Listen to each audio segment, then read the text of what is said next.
everybody, and welcome to this edition of the Spartan Sports Report here on TV3. As our guest, today we have the head golf coach for the girls at CHS, Chris Bell. Chris, welcome to the show. Thank you. I appreciate it. Sam, first time for Chris. Yeah, but I've known Chris for a long time, and I know that he does a great job with those young ladies out at the golf course. We're going to talk about golf in a second or two, Chris, here. We want to, first of all, bring our viewers up to date on what's happening at CHS this week. Today, Monday, the junior varsity football team is meeting South Dearborn at Spartan Field. That game underway. And the boys' tennis team will be at Newcastle. On Tuesday, the boys' soccer home to Knightstown. The girls' soccer will be at Shelbyville. The cross-country teams, girls and boys, will be at Newcastle. That's an invitational. The girls' golf will be at Franklin County, the final meet of the season. Their sectional opens this coming Saturday. And more about that with Chris in a second or two here. On Wednesday, the volleyball team will be at Franklin County. The boys' tennis travels to Rushville. On Thursday, the volleyball will be at North Decatur. Boys' soccer at Richmond. Girls' soccer will be at home meeting Anderson. On Friday, the Spartans travel to Rushville for football, and it will be a kickoff at 7 o'clock, and that is an EIAC conference game. On Saturday, the volleyball will be at Franklin County. That's an invitational with a start time of 9 o'clock. The boys' tennis will be at Lawrenceburg. The girls' soccer at Batesville. That's at 10 o'clock in the morning start time. Cross-country co-ed teams will be at Fleisch Rock for an invitational. That's CHS this week at the middle school. Today, the volleyball team is playing Greenfield. The cross-country teams are meeting Greenfield also. On Tuesday, the 7th and 8th grade football teams play Franklin County. It will be swimming and diving. They're in a meet with Centerville at CHS Natatorium. And the middle school volleyball team will be meeting St. Michael's of Brookville. On Thursday, the cross-country will be at Centerville. The swimming and diving team will be at Greendale. Volleyball with Muncie Academy. And on Saturday, cross-country, the Eaton Invitational. The volleyball invitational at Monroe Central. That starts at 9 o'clock. A lot of sports going on, Chris, at CHS and middle school. Sam, a busy week. Very busy week. Buses will be running. Yes, they will. Keep those bus drivers busy and keeps the AD department, the athletic department and the AD very busy. That's right. Getting everything scheduled. That's right. But it seems like there are more sports being played in the fall and more traveling going on, and that could be just my imagination, but it really does seem like we have more in the fall than we do in the winter. We do. There are 7 sports in the fall, so there's a lot of activity in these fall months when school begins. Chris, girls golf, what's the record as you're nearing the end of the season? Right now we're 4-6. We just got done with our EIAC conference on Saturday, which we placed 3rd. So I was pretty happy with how they turned out with that. Okay, and 8 teams in the conference, and how did the girls finish for Connorsville? We came in 3rd. 3rd? Okay. Yeah, we had good. Rachel Kroger had she was 4th or 5th low with an 88, and then we had Sarah Griffin, who was a junior. She was 10th in the medals, and they take the top 12 out of 40 players. So I thought that was pretty good. I was pretty happy with how they played. I'll bet. Your season is about to end? That's correct. We play tomorrow. We play obviously with Franklin County and Union County, and both of them are undefeated on the year. Union County is 14-0. I think Franklin County as well. I think they are 10-0, 11-0, something like that. And we have an opportunity to win tomorrow and maybe finish 500. So that's a good place to be then. Yeah. You get 500. Well, Franklin County pretty tough this year. Yeah, and Eastern Indiana Athletic Conference, pretty good conference when it comes to girls golf, right? Yeah, very good conference. A few years ago when we joined, we took the first 2 years, so I got to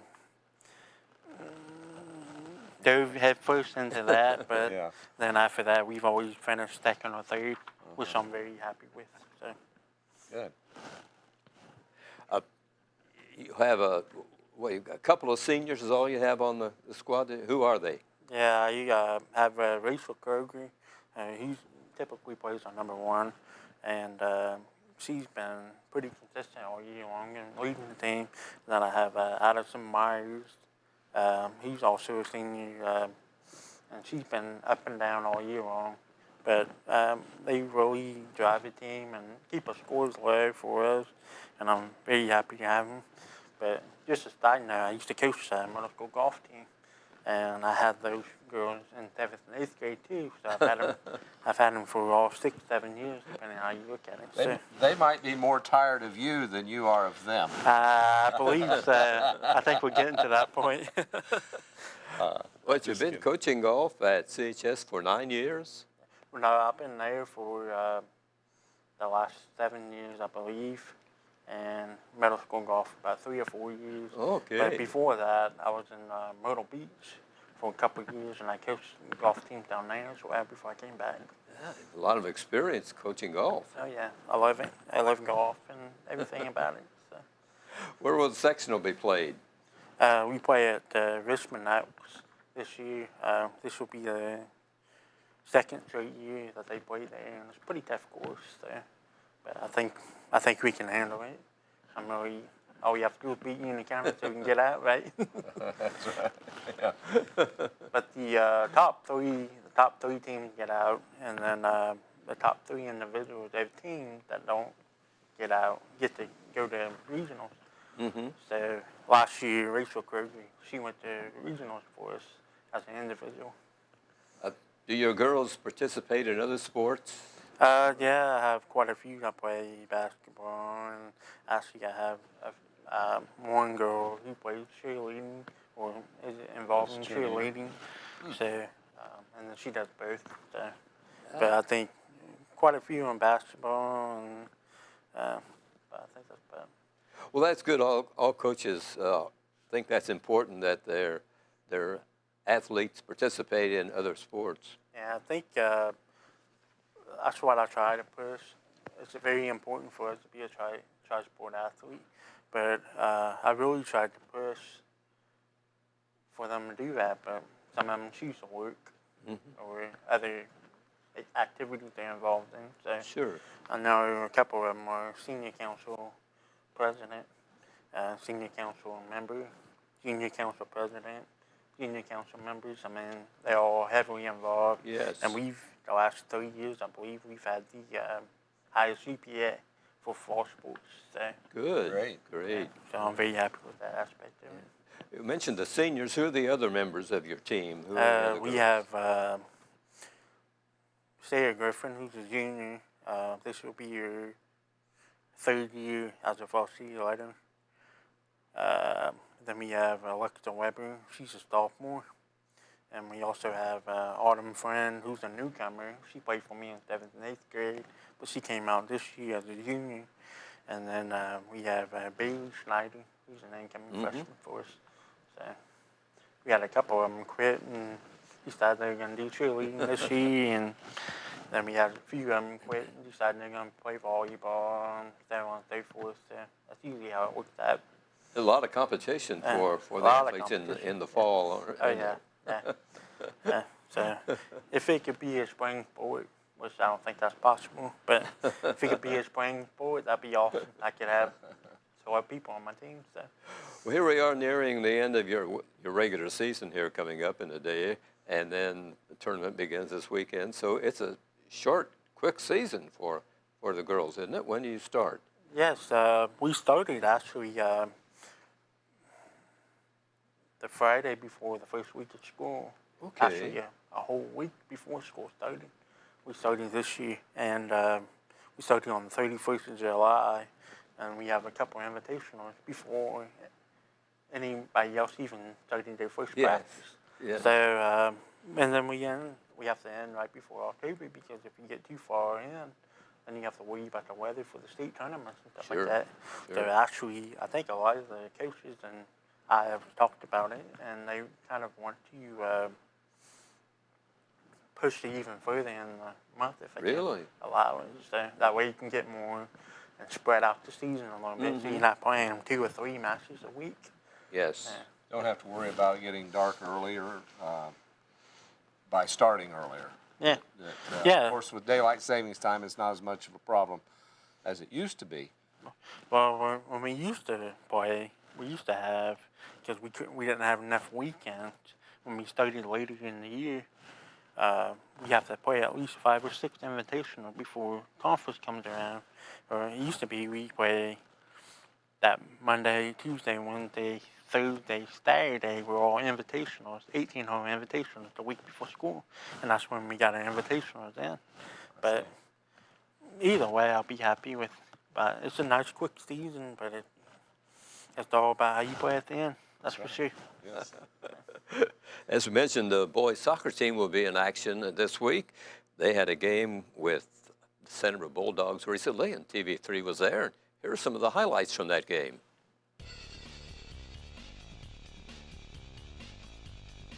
Out at the opening ceremonies here, Fran, out at the CHS field.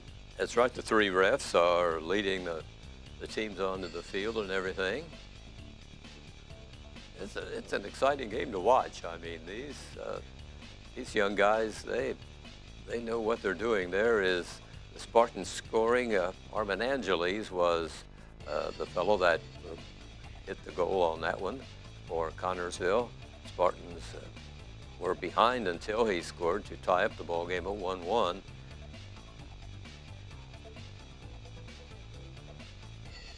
They play 2 40-minute halves.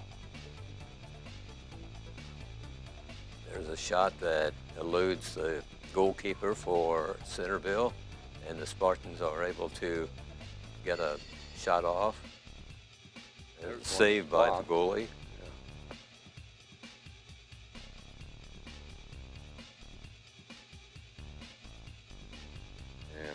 And Spartans able to score again. That's the second goal by the Spartans, a winning goal. It was tied 1-1 to that point with 36 seconds remaining. The official ruled that one of the Centerville boys held a Spartan, resulting in a penalty kick. So Cole Martin put it in, and he scored the second goal for Connorsville. And for the Spartans, that was their 6th win. They've lost 1 time. Unfortunately, that was an Eastern Indiana Athletic Conference team. Guess who? East Central. East Central, yeah. But then they've tied 3 games, which is a little unusual. I mean, their last game was with Rushville, and they tied 3-3.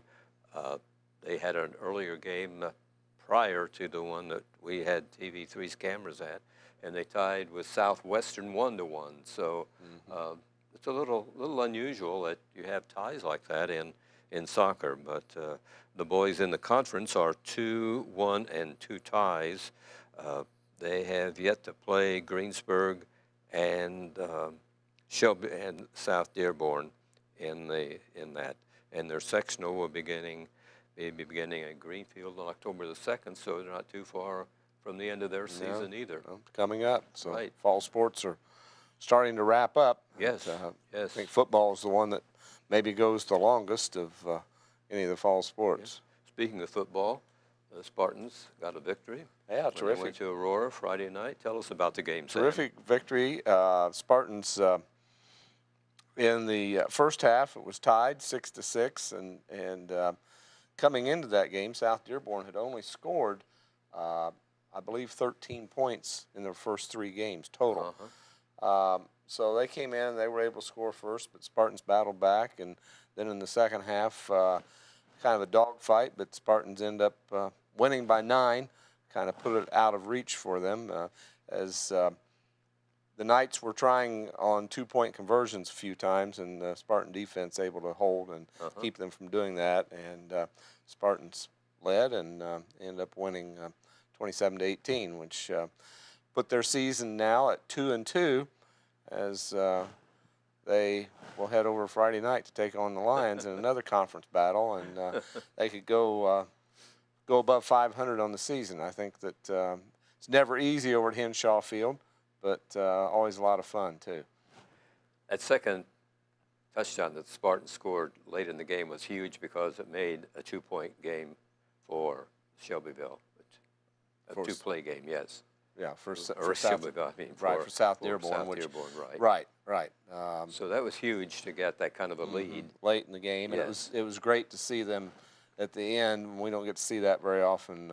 Take that victory formation where the clock just ran out. So, a couple of knees and it was all over. Yes. So, saw Coach Kelly a little bit after the game, and he was pretty excited, as was his kids, as well they should be. And big conference game, and it was homecoming for the Knights, and they had a big crowd there, and Spartans had a decent crowd that made the journey. That's I think the farthest we go this year in football, travel-wise, and of course on a Friday night there's always so much traffic going into Aurora from Lawrenceburg to Aurora. That US 50 is just bumper to bumper. So, but there are alternate ways to get there. But, so it was a good time, and looking forward to this weekend as well as next weekend, and I think that very doable games for the Spartans. But they're going to have to bring their A game to both of them, as they'll have be at Rushville, take on the Lions, and then it'll be homecoming a week from this Friday when the Broad Ripple Rockets make their last appearance at Spartan Field. Yes, they'll be no longer after this school year. Indianapolis is closing some schools because of declining enrollments. So, and Broad Ripples, unfortunately, was one of those that was selected to be shut down. It's we've been going there the last few years, and nice facility, nice football field. We've been there for basketball, and they have some tradition in basketball and have very nice gym also. So it's too bad to see that close. Yeah, it's unfortunate, but that's the times that we're in right now and everything. Rushville lost to Batesville 55-28. So the Lions are 0-4, but when these two schools get together, what's on paper doesn't. It's the war on 44, and you can't let their record fool you, because they will be up for the Spartans. They always are, and that's right. It'll be important that a lot of people go over and fill up the stands there on the east side of the field. Been a while since the Spartans have been able to pull off a victory with Rushville. Been close, and let a couple of them slip away late. Yes. 2 years ago, it looked like the Spartans had a victory, and as you say, in the final minutes, it was a turnaround. They had a big lead, and then Rushville just kept playing and I'm sure Coach Kelly will remind his charges of that, because probably some kids that were on that team sure. are still playing. Sure. As we say, Rushville lost to Batesville. Indianapolis Broad Ripple lost to Eastern Hancock. They are also 0-4. East Central defeated Franklin County 41-36. East Central is 2-2. Lawrenceburg won over Greensburg 21-17. They are 3-1. Batesville won, as we mentioned, over Rushville to run the Bulldogs' record to 3-1. Around the area, Union County defeated Winchester 54-8. It's a 3-1 record for Union County. Centerville won over Cambridge City 45-0. The Centerville Bulldogs are 3-1. The Cambridge City Golden Knights had dropped to 0-4, and Sam Richmond lost to Muncie Central 56-14, and they're 0-4. Oh, isn't that just too bad that Richmond? Yeah, I'll send them that. So. one of two R's on our schedule that I always like to defeat. They both wear black and red. Okay, so we'll see. We'll see what happens. We'll see what happens. But yeah, we'll send some flowers up to the Red Devils. But I better better be careful Yeah, I because we think have so. to. You We may may not- have to play them again in the Yeah, sectional. you may not want to go to Richmond very soon, or at least run any stoplights or anything. Right. In the conference, in the 4A of the Indiana Athletic Conference that the Spartans belong to in football, they are 1-1, and they have one game remaining, and they will be playing. Let's see, I think they play. East Central. Right, unfortunately. Right. East Central is 1-0 in the conference. And They've only played one game. there. Yeah, yeah. But Who knows? anything can happen. Absolutely. But yeah, they're a good team, but there are upsets all the time in football and everything. The Spartans are 1-1 in the conference, along with Franklin County. South Dearborn is in last place in the conference. So there's still some games to be played. East Central's played just one, so they have some to go yet and everything. So it's still an opportunity that somebody can knock off the East Central. Cincinnati schools can. It seems to. East Central pretty much put themselves in the driver's seat, I think, by defeating Franklin County the other night. And that was a game that Franklin County had led at one point. Yes. But East Central able to prevail, and that's two really good football teams, Franklin County and East Central. Yes, they are. They're very evenly matched, and I was a little surprised that East Central was able to pull off a victory at Franklin County. It was a home game for the Wildcats, and I thought that might make a difference. And as you pointed out, they were trailing East Central for a while, but they finally got the game Got it together. And, yeah. To look. Would have been a good game to see.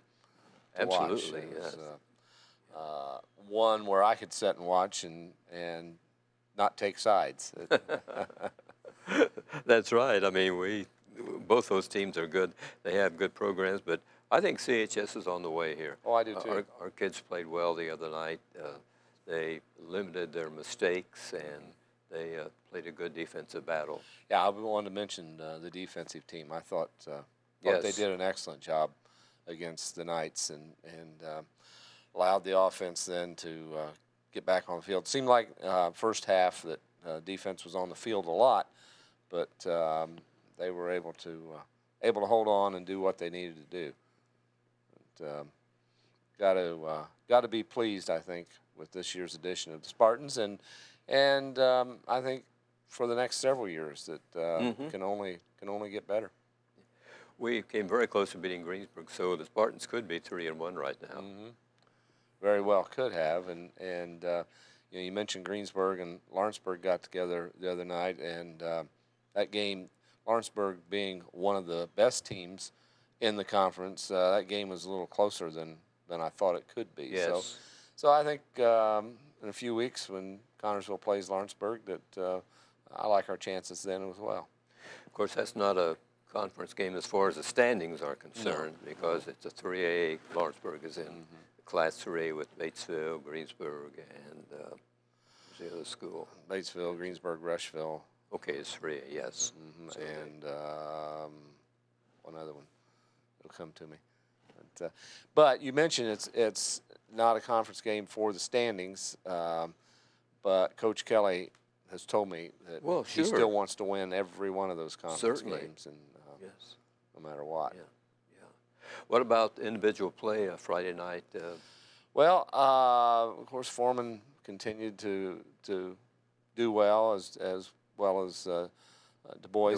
Good running backs. Good running backs, Yes. and quarterback Kelly continues to do well. In football, it's hard for me to single out because too many players, because it is such a team sport. Sure. But those were the guys with the numbers again. Was there much passing in the game? Very little. Very little. Just now, South Dearborn passed more than I thought they would, and they're late. We're throwing a lot of incompletions, and the Spartans were breaking it up. But pretty much a ground game. That's what Coach Kelly said in high school football. That's usually the type of play. Rushing is usually the type of play because you just don't have the receivers. Right. we were able to get the extra points, kick the extra points, and that's something we hadn't seen too much this year. So, you know, that part of it, and I would like to see more of that. And we had Grady Tate on with us at halftime from the News Examiner, and he said that if you're a young person and like to kick the ball, learn to kick it, because in high school, you're seeing less and less of that, less and less field goals, and Yes. and a lot of PATs missed. So, and I think he's right about that. That there's an opportunity to be a scorer by kicking, if young people want to learn to do that. Well, one time the Spartans had a soccer player as a kicker. So I saw some pretty good kickers in the soccer game that maybe some of those would be willing to. Football team, of course, the soccer coach, not real happy about that. No. But he said, kick it and then run for the sidelines. I don't want you trying to tackle anybody. So, but, it's always a possibility. I think that happens at some schools. I think a soccer player does do the kicking. Oh, yes. So it's not unusual. Chris, you do any other coaching at CHS other than girls golf? Yeah, before I became the golf coach here at CHS, I was the assistant coach for football. Oh, is it? Yeah. And Coach Cook was here. And I stopped there in 2012, and I became a golf coach. So. Okay. Were you special teams, offensive, defensive coach? What did you do in football? Defensive linebackers coach, and I was the running back coach. And I mean, it was a joy. It was fun. Yeah. I enjoyed every bit of it. So. Yeah. What years were you associated with football? Started in the summer of 2009, and finished in 2012. So, okay. Okay. Very fun. Yeah. A lot of fun. I coached basketball as well for about 5 years in the middle school level. Okay. 7th grade. So, but that was a lot of fun too. Are you involved in any of the middle school sports during the winter? Do you do any of their coaching, wrestling, or basketball? Yeah, every now and then, but a lot of times I just go as a spectator and enjoy my time. And your wife played for the Lady Spartans and has coached the JV team at one time. So you guys do a lot of coaching at your house, and your little one, that 5-year-old, just loves boys basketball. I know. Yeah, I know. He's such a joy to see come out and be a water boy and a towel boy. And for his age, you usually don't see them that young doing that. I'm sure you'll be like mommy and daddy, so I'm just enjoying the time growing up and so on. I love that you're growing up a Spartan like we did. That's right. So. That's right. Carrying on the tradition. Yeah. You watch girls basketball much, Chris? Girls basketball? Do you? Okay. Yeah, quite a bit. They should be starting up here pretty soon, if not already. So. Sam knows when they start. Yeah. Well, yeah, I'm thinking it's about, if my numbers are right, 51 days before the first game. Before the first game. Yeah. But and they've moved that up a week from what it used to be. Yeah, you have a player that plays golf that plays on the basketball team, so I'll be looking forward to watching Absolutely, him play. yes, right. Yeah. Sam, what are you expecting from the girls this year? Well, I think steady improvement. That the last couple of years, Coach Thompson's had to play freshmen and then sophomores, and those girls are now juniors. And yes. And I think just the strength is going to help them as much as anything. Looking forward to it. Oh yes, always look forward to that. Chris Bell, we thank you for joining us here as a girls golf coach. Best of luck in your final meet of the season and when the tournament begins. Thanks, Chris. I appreciate it. Thanks, Frank. Sam, good to see you. You too. Thanks, everybody, for watching this edition of the Spartan Sports Report here on TV3.